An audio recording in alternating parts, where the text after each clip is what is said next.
Continuamos en la UNED y estamos en el grado de Historia de las Religiones. Y vamos a hacernos una pregunta. ¿Qué es la fe? Para la filosofía de la religión es más relevante el estudio de la fe religiosa entendida como aquel acto o actitud propios del hombre religioso que el análisis comparativo de las diversas creencias religiosas. La fe religiosa se distingue en su esencia de otros actos también mentados con el término creer, como son la opinión o la apuesta existencial. Lo propio de la fe religiosa es que el creyente pone su fe en el absoluto. A menudo esta fe confiada sostiene un cierto tipo de relación interpersonal con Dios. La auténtica fe religiosa en Dios, que es bondad absoluta, es incompatible con cualquier forma de fanatismo. Así pues, el llamado fanatismo religioso solo puede denominarse religioso en cuanto a la materia sobre la cual el sujeto se muestra fanático. Resulta ser un conjunto de elementos culturales religiosos. Pero el fanático, en cuanto que ni posee auténtica fe religiosa ni se mueve a impulso de dicha fe. ¿Es la fe como acto o actitud una categoría religiosa fundamental? ¿Puede decirse del hombre religioso que el hombre vive libremente religado y que mantiene una actitud de religiosidad que vive de la fe? Y en este supuesto, esa fe del hombre religado es una fe característica, cualificada y discernible de otros tipos de creencias y confianzas comunes a toda la humanidad. Los cristianos dan una respuesta positiva a estas preguntas en lo que refiere a su propia fe, a la fe cristiana. Por ello la denominan fe divina o teologal. Una cuestión abierta es si el análisis fenomenológico avala esta convicción. Un tópico mantenido por algunos intelectuales cristianos ha sido considerar a los hombres religiosos no bautizados, los llamados paganos, como infieles, es decir, como carentes de fe divina o teologal. Los reformadores protestantes lo llevaron a sus últimas consecuencias de manera muy drástica. Sin embargo, la teología católica actual, retomando una convicción que ya habían expresado los pensadores cristianos más antiguos, ha denunciado la estrechez de dicho tópico. Para esa denuncia apela a una visión mistérica de la Iglesia, a un proyecto universal de salvación, en el cual tienen su papel todos los hombres desde el inicio de los tiempos. Así, Denlow habló de los santos del Antiguo Testamento, incluyendo a los no israelitas como Job y Ranier, que enunció, que no sin adoptar su típico cripticismo, la categoría de cristianos anónimos. El Concilio Vaticano II ha reconocido que forma parte de la fe cristiana reconocer que los designios divinos de salvación se extienden a todos los hombres, incluidos los no bautizados. Así pues, un cristiano contempla la posibilidad de que algunos no bautizados tengan una actitud de fe, justamente aquella fe que une a Dios y es el principio de la salvación. En cualquier caso, el problema planteado aquí es más amplio, pues se extiende a todas las formas de religiosidad auténtica. ¿Qué lugar ocupa en ellas la fe? ¿Qué tipo de fe la sostiene? La hipótesis que se va a sostener a continuación es que en la vivencia del hombre religioso se puede encontrar como elemento fundamental una fe religiosa. El término fe religiosa fue caracterizado por Kant en un sentido que difiere del que se le otorga en este escrito. Parece que en muchas lenguas el uso originario del término creer ha tenido sentido religioso. De él procederían luego otros usos. El término creencias designa, por su parte, el conjunto de enunciados tenidos como verdades que expresan el aspecto proposicional propio del verbo creer. La palabra creencia es una nominalización verbal relacionada con la expresión creer que. Las creencias constituyen un aspecto importante del creer, pues expresan su aspecto objetivo y proposicional. Las creencias son explicitadas proporcionalmente por medio de la expresión creo que y están implícitas en las expresiones en creo en y creo a. La creencia forma así parte del creer, pero no lo agota. Todo creer implica creencias, aunque la fe es algo más que un conjunto de creencias o enunciados. La palabra castellana fe posee varios significados. Entre los principales podríamos destacar: 1. A veces significa solo lo creído, y así hablamos de fe católica o de fe musulmana. Lo creído proporciona una visión del mundo, expresable con mayor o menor exactitud en un conjunto de creencias. Hay que subrayar que este significado es ajeno al de la expresión fe religiosa. Segundo punto, que en ocasiones designa algo como verosímil. Por ejemplo, esta noticia es digna de fe. Otro tercer punto, que también puede hacer referencia a la confianza puesta en la acción de una persona o en la eficacia de algún proceso. Por ejemplo, fe en un médico o bien fe en una medicina, es decir, en su poder curativo. En un cuarto punto, podríamos decir que designa el acto de tener a algo como digno de crédito o confianza, como en la expresión prestar fe a lo que otro dice. Este es un caso de creer algo a alguien en el que se subraya lo creído. Y un quinto punto, podemos decir que puede hacer referencia a la confianza en la acción de uno mismo. Lo hizo con poca fe, o bien no puso fe en lo que hacía. Existen otros sentidos de fe menos relevantes para nuestro estudio, así se habla de buena o mala fe para referirse a lo que da lugar a la confianza, a la rectitud o doblez de intención de la otra persona. El mismo término puede referirse, por último, a la fidelidad, por ejemplo, guardar la fe conyugal. Curiosamente, no existe en castellano un verbo de la misma raíz que fe. Usamos como sustituto el verbo creer o expresiones como tener fe o poner fe en.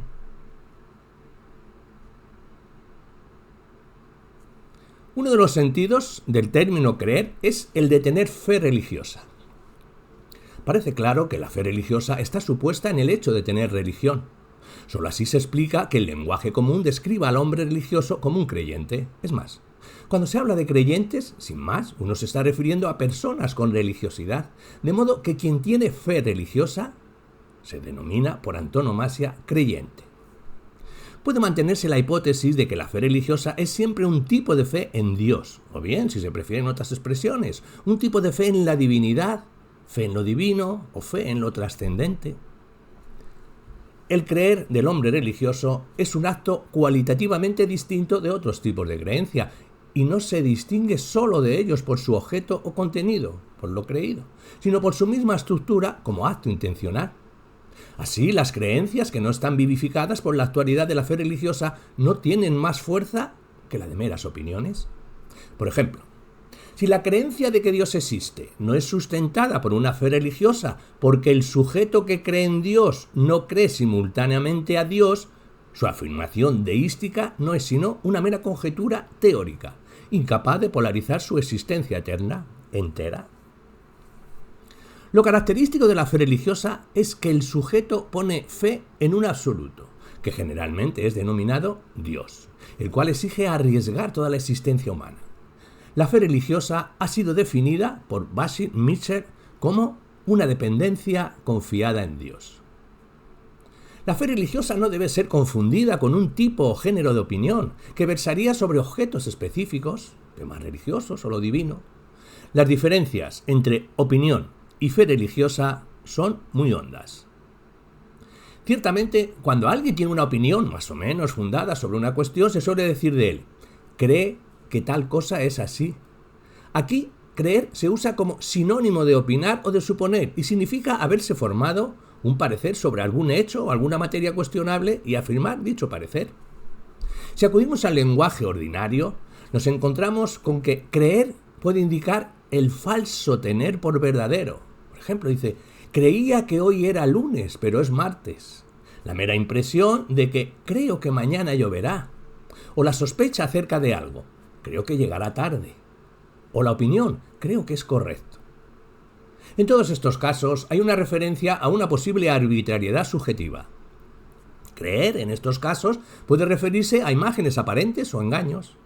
Este hecho ha provocado un efecto perverso, que es el de hacer sospechar a muchas personas por principio que las creencias que son objeto de fe religiosa tienen toda la probabilidad de ser supercherías, falsedades. Este es el caso de la expresión creencias piadosas. Sin embargo, no existen razones de peso para conceptuar peyorativamente a la opinión como tal, ya que es un modo de acceso a la verdad. La ciencia moderna es muy consciente del valor de las hipótesis en la investigación. Una opinión sería versa sobre algo inevidente para que el sujeto que opina, pero que se basa en alguna evidencia, nunca es un arbitrario, opinar por opinar, pero no es una evidencia de lo opinado, sino de la verosimilidad de lo opinado. El que opina está cierto de que lo que opina tiene visos de ser verdad. La opinión se mantiene como opinión cuando, junto a esa necesaria certeza, está presente en la conciencia del sujeto cierto temor de poder errar, siquiera sea un temor leve. Por eso la opinión es una creencia insegura. Kant ha sido uno de los filósofos que con más radicalidad ha distinguido netamente opinar de creer, por lo cual denunció que es impropio el uso del verbo creer para referirse al acto de formular opiniones, de modo que el científico debería evitar tal uso en orden de la claridad y exactitud de su discurso.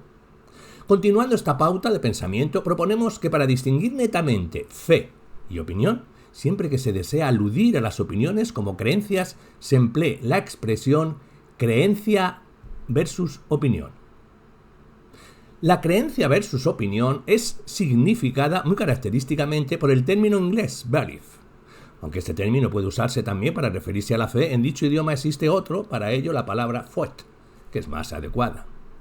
Este tipo de creencia puede ser afirmado con más o menor fuerza, la opinión puede ser tenida con mayor o menor convicción. La fuerza de convicción de las creencias, opinión, depende de dos factores decisivos. Uno objetivo y otro subjetivo. 1. El objetivo. Objetivamente caracteriza a esas creencias la insuficiencia y problematicidad del objeto creído para imponerse de una vez por todas y a todos. Se trata de un objeto meramente verosímil y de suyo opinable. Y 2.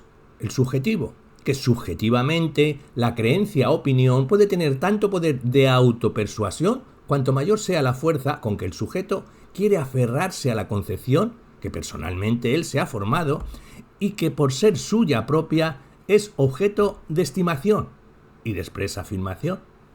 Así encontramos que la creencia versus opinión sobre una misma cuestión puede ser para un individuo algo afirmado, pero cuestionable, y para otro objeto de apasionada adhesión. Los ateos y algunos agnósticos suelen opinar erróneamente que la fe de los creyentes en Dios se reduce a una creencia versus opinión, y que por otra parte esa fe en Dios no tiene fundamento. Es decir, los ateos conciben la fe en Dios como una opinión falsa, alimentada por intereses inmorales o amorales del individuo.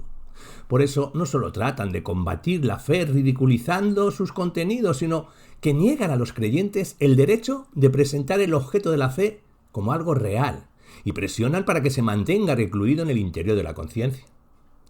La concepción atea de la fe en Dios es injusta e ideológica, en cuanto es contraria a la evidencia que aporta una fenomenología sin prejuicios. Esta fenomenología distingue netamente la fe en Dios de la opinión. Kant también la distinguió. Como sostiene, él mismo dice que la creencia versus opinión debería ir unida a la conciencia de una posesión problemática de la verdad, al explícito temor de errar, y habría de conllevar un constante discurrir sobre las razones, probabilidades o conjeturas que pueden avalar la verdad del opinado. Sin embargo, muy a menudo la creencia, opinión de un individuo o de un grupo es impuesta a los demás dogmáticamente, como si fuera objeto de certeza.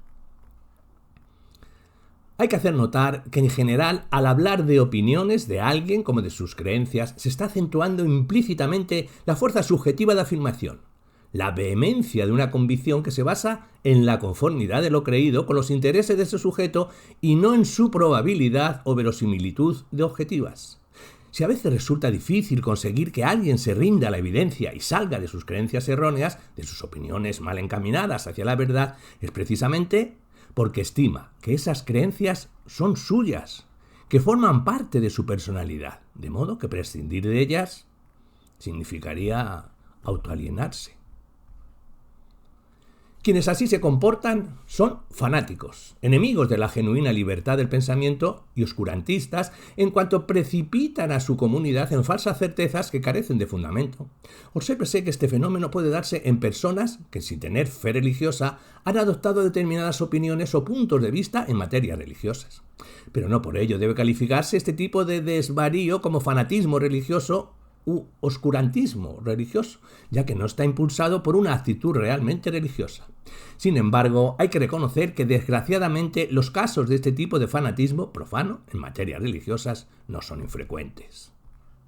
La fe religiosa debe también ser distinguida de una actitud vital no religiosa, que sin embargo también es denominada igualmente con el verbo creer. Se trata del acto que puede describirse como poner fe en algo.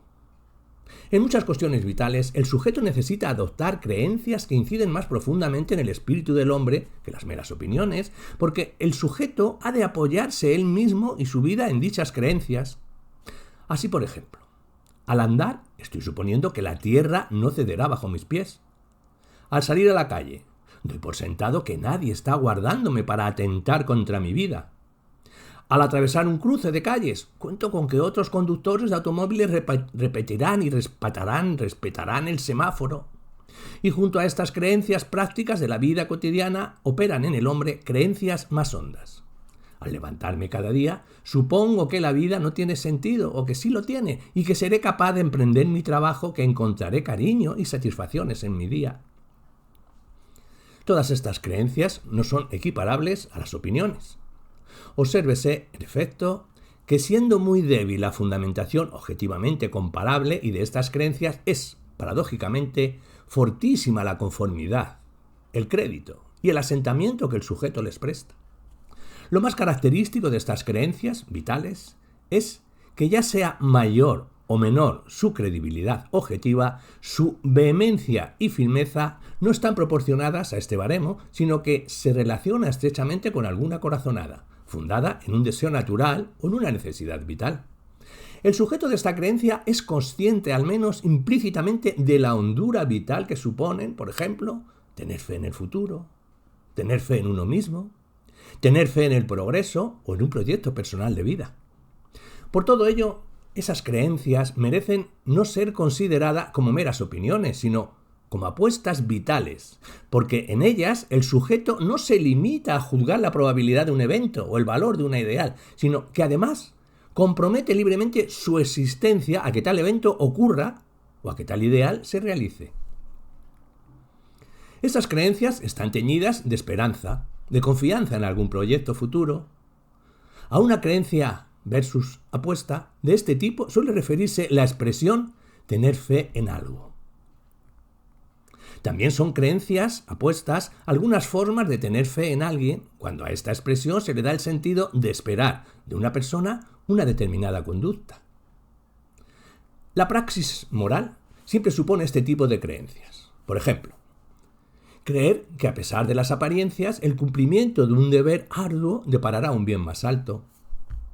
En la creencia versus apuesta, la inseguridad de lo creído, lo cual nunca es evidente, permanece oculta. Esto se debe a la fuerte influencia de factores afectivos que anegan con una confianza entusiasta la insuficiente objetividad de lo creído. Pero tampoco esta creencia es arbitraria y ciega, porque el que apuesta y cree en lo que apuesta distingue cuál es el objeto en el cual confía y es consciente del riesgo que conlleva su creencia, y se deja guiar por razones afectivas de peso. Estos motivos afectivos pueden responder a intuiciones confusas pero profundas de la realidad de la existencia. La fe religiosa no se confunde con el tener fe en algo, con el apostar la existencia a alguna carta de la baraja que el cosmos nos ofrece. Lo distintivo radica en que el creyente apuesta en la fe religiosa algo muy especial, su propia felicidad o salvación. Por esta razón, se puede decir que sólo la fe religiosa es absoluta. Cuando el hombre religioso dice, creo que vale la pena sacrificarse por los demás, su creencia en el valor del sacrificio no es una mera opinión. Si así lo fuera, la falta de certeza que acompaña a la opinión le impediría llevar a cabo su creencia, pues es demasiado lo que está en juego. En cuanto a la fe religiosa y el fanatismo, diremos que ya se ha dicho que creencias religiosas son conjuntos de enunciados afirmados por el creyente que constituyen la expresión de su fe religiosa. Las creencias religiosas solo tienen sentido en relación al creer en Dios. Sin esta condición se convierten en meras opiniones. Por su contenido, la creencia religiosa dice normalmente relación con Dios, Pero lo que distingue fundamentalmente las creencias religiosas de otro tipo de creencias es la actitud religiosa con que se afirman sus contenidos religiosos. No cabe establecer como conjuntos excelentes un catálogo de creencias específicamente religiosas y otro catálogo que agrupe creencias científicas o históricas. Por ejemplo, que el mundo fue formado en 6 días en el año 40.004 a.C. Puede ser una proposición de historia, de astronomía o de geología. No tiene de suyo un contenido religioso, pero puede ser también una creencia religiosa. La religión, en principio, puede incluir creencias de todo tipo. La diferencia entre la fe religiosa y la fe histórica o física está en la actitud con que se afirma el contenido de la creencia. Es preciso distinguir entre religión como institución cultural y religiosidad como actitud antropológicamente enraizada.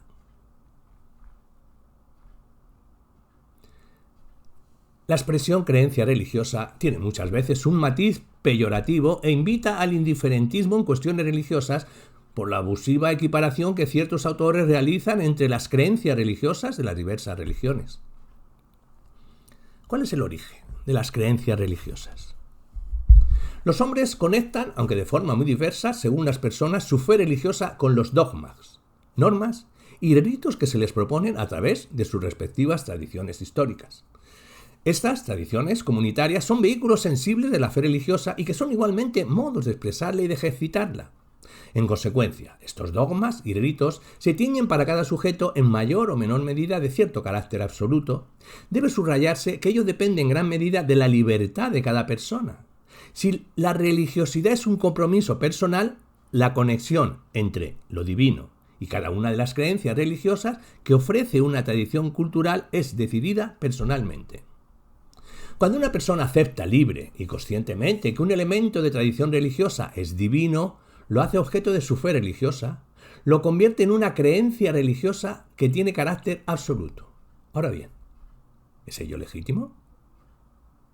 Desde la lógica interna que posee la mentalidad religiosa, habría que afirmar que la única razón plausible para absolutizar un modo de actuar, la ley moral, el rito, o una proposición, un dogma, solo podría ser una instancia que instale al creyente en una verdad suprahumana. Esa instancia recibe el nombre de revelación y significa el refrendo testimonial de Dios mismo. Los contenidos de una fe religiosa, que no pretende ser el correlato de una revelación divina, solo tienen derecho a aspirar a una verdad tentativa, quizás profunda, pero enmarcada en cierta dubitalidad. Los contenidos de una fe religiosa de este género, sus creencias religiosas, no deben ser tenidas objetivamente como absolutas. Aceptando la posibilidad y cognoscibilidad de la revelación, entramos en conflicto con la teoría kantiana de la revelación. Y el creyente auténtico será consciente de ello. Según todo esto, se puede llamar fanatismo religioso a la absolutización de algunos de estos elementos de las religiones institucionales cuando dichos elementos van contra algún precepto de la ley natural. Así, tendrían una fe fanática aquellos que estiman erróneamente que han de imponer con violencia sus creencias religiosas a otros. Otra forma de fanatismo es prestar fe absoluta a una persona que no es Dios. Fe es un concepto análogo. Lo podemos referir tanto a otra persona como a Dios, pero hay que tener en cuenta que la fe absoluta es ilícita respecto a otra persona y que solo puede tener como objeto a Dios. El acto de fe perfecto, el acto de fe auténtico, el único acto de fe que verdaderamente merece este nombre es el acto de fe religiosa. Los demás actos de fe son actos de fe, por así decirlo, provisionales. El fanatismo supone siempre una interna violencia de la auténtica vivencia religiosa. Las comunidades religiosas pueden albergar dentro de sí a hombres fanáticos, hombres cuya fe religiosa ha degenerado en fe fanática. Parece importante subrayar que el fanatismo religioso solo merece esta calificación de religioso extrínsecamente. Es decir, se trata de un fanatismo que surge en el espíritu de hombres que han sido religiosos, pero sería un error entender esa expresión como si el fanatismo fuera consecuencia de la religiosidad. Fanatismo y religiosidad se oponen netamente entre sí. porque la esencia de la religiosidad es la sumisión y obediencia a un Dios que es la bondad. El fanático es un hombre que ha perdido su religiosidad, que ha perdido su fe religiosa, aunque continúa asumiendo algunas de sus antiguas creencias religiosas, pero el fanático ha elegido por sí mismo prescindir de algunas de esas creencias o adoptar otras, y en esa elección se ha equivocado gravemente. El tema del fanatismo religioso es un elemento especialmente clarificador para verificar que la filosofía de la religión no debe contentarse con estudiar las religiones, como estamos haciendo en este graduado, y que en último término constituyen un fenómeno social y por lo tanto histórico, sino que ha de percibir la existencia de una realidad más honda, diferentes modos de fe religiosa cuya tipología no se superpone al marco sociológico de las religiones. Dentro de una religión, una tradición vivida por ciertas comunidades, se dan de hecho formas múltiples de fe religiosa y es posible que algunas de esas formas coincidan con las que se dan en otras religiones. Una de las modalidades más interesantes de la fe religiosa es la que contiene en su núcleo un componente de fe interpersonal. La fe interpersonal, creer en alguien, y por eso creer algo a alguien, es un acto o actitud de suma importancia en la vida de los hombres. Es la base de la amistad, del amor conyugal y de las relaciones familiares. Es elemento clave de una antropología filosófica personalista. Ahora bien, ¿la fe religiosa puede albergar algún tipo de actitud semejante? ¿Se da en algunos casos una fe religiosa que se apoye en una relación interpersonal con lo divino, con un tú trascendente? Si el investigador se mantiene fiel a la fenomenología de la vida religiosa, habrá de responder afirmativamente a dicha pregunta. Para no pocos creyentes, su fe consiste en un creer en un Dios que tiene un nombre propio y que se muestra digno de fe, digno de confianza, apoyo sólido para la existencia. En el judaísmo, el cristianismo y el islamismo, Dios es reconocido como alguien que posee de modo excelso los atributos de amor, bondad, sabiduría, fidelidad y veracidad. En este sentido, el hombre religioso puede percibir que él es sujeto eminente de fe, merecedor de que el hombre establezca con él la relación de fe interpersonal más íntima. La fe en Dios es una entrega personal, un ir hacia Dios que conlleva simultáneamente acatamiento de su revelación, súplica de salvación dirigida a su fidelidad y un refugiarse en el Dios de la verdad. Cuando la fe religiosa incluye esta dimensión de fe interpersonal, la relación entre Dios y el hombre reviste la forma de diálogo y de un pacto que liga a los contrayentes con obligaciones recíprocas libremente aceptadas. Como ha señalado Schoza, el fundamento de dicho pacto es el de una relación de plenitud a plenitud, de persona a persona, o de libertad a libertad, recíprocamente reconocida. Es decir, se trata de una relación entre señores que no queda en ningún caso por grande que sea la diferencia entre los señoríos. En definitiva, las notas apuntadas hasta ahora permiten posiblemente justificar que dentro de la vivencia religiosa existe una intencionalidad específica a la que cabe denominar fe religiosa, y que esta fe religiosa es quizás la instancia más honda de dicha vivencia religiosa, la que en último caso permite dilucidar su autenticidad.